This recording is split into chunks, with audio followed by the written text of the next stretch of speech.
আসসালামু আলাইকুম। আজকে আপনাদের সাথে আমি ম্যাঙ্গো পুডিং শেয়ার করব। এই রেসিপিটা আমার আম্মুর থেকে চুরি করেছি।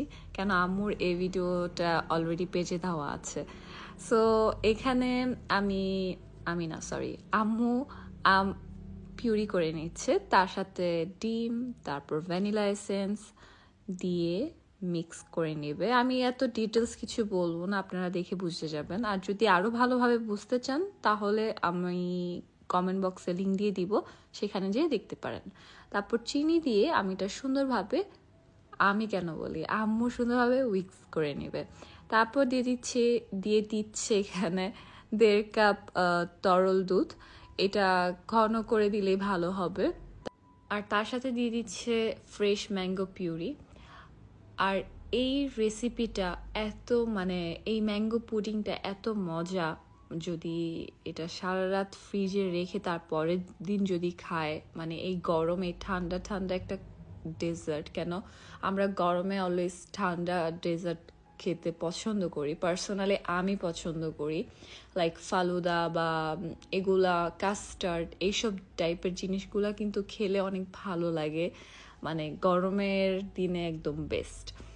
সো এই পুডিংটা অবশ্যই আপনারা ট্রাই করবেন। বাসায় এখন সবার বাসায় আম আছে, আমের সিজন চলতেছে।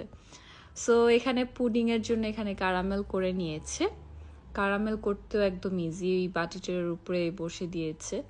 তারপর এই যেই মিশ্রণটা করেছে সেটা ছেঁকে দিচ্ছে, তাহলে কি পুডিংটা অনেক সুন্দর স্মুথভাবে আসবে।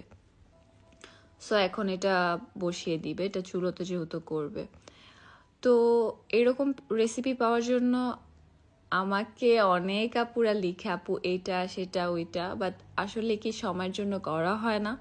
আর এখন এখানেও গরম পড়েছে, গরমের মধ্যে যারা কিচেনে কাজ করে তারা জানে যে কত কষ্ট।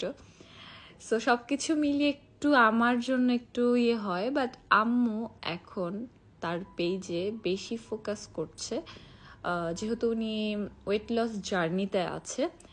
সো ওই সব রেসিপির উপর ফোকাস করছে।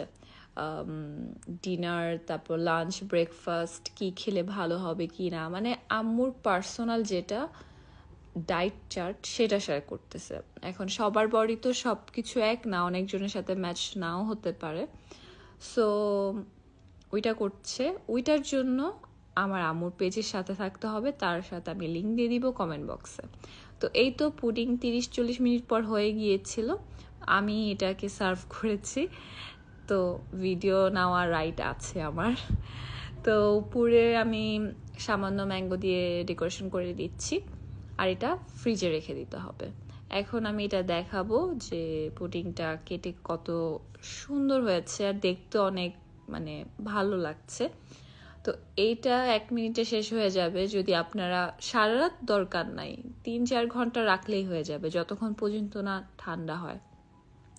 তো এই তো পুডিংটা এত মজা ছিল, আমার কাছে অনেক ভালো লেগেছে। তো এই তো আজকের রেসিপি। আর কমেন্ট বক্স অবশ্যই চেক করবেন ওয়েট লস রেসিপির জন্য, আর যে কোনো রেসিপির জন্য আম্মুকে বা আমাকেও লিখতে পারেন, বেশিরভাগ আম্মুকে লিখলেই ভালো হবে। তো এই তো, সবাই ভালো লাগলে শেয়ার কমেন্ট করবেন, আমার জন্য দোয়া করবেন। আল্লাহ হাফেজ।